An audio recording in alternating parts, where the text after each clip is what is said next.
Okay, the purpose of this video is to show you how to make a box and whisker plot on the TI-84, particularly the one that will show you where there are outliers if they exist. Okay, so where you're going to start is you're going to press this black stat button. You're going to select number 1 for edit, and you're going to want to type your data set into L1. Okay, you could technically type it into any of these 6 lists. They go up to L6 here. If you have old data stored there already, you'll want to clear that out. You can do that by moving the cursor on top of L1, pressing the clear button, followed by the down arrow, and then you can input your data set in. Okay.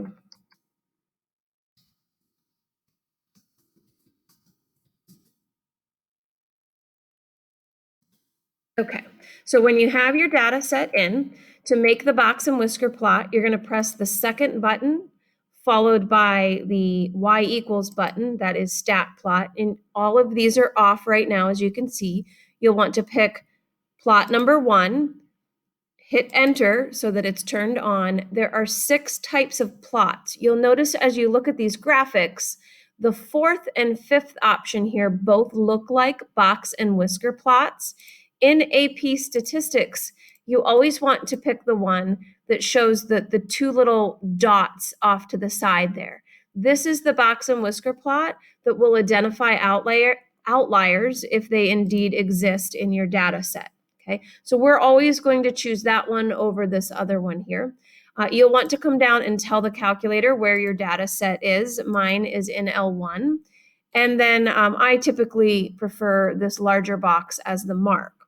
Okay, you should not, when you're making any type of graph on your calculator in AP statistics, really have to concern yourself with going into the window and setting your own window. Rather, you're going to want to press the zoom button and always choose the option titled zoom stat. For me, that's option 9. That way, the calculator will just automatically choose an optimal window for your graph. Okay, you can see here that I have my box and whisker plot, but you'll notice there is this dot all the way off on the side. I purposely entered a really large number in my data set that I knew would be an outlier, and that's what this is. Okay, when you're making these box and whisker plots, remember the end of the whisker does not go to an outlier. If an outlier exists, it goes to the next smallest number that is not an outlier. Okay, if you were to press the trace button, the cursor will start at the median, but you can hit the left or right arrows and it will funnel through the 5-number summary for you. The min, Q1, the median, Q3, and then be careful. It just says X here. 30 is not the max. I would have to jump all the way out here to this rightmost outlier to get the max number of 72.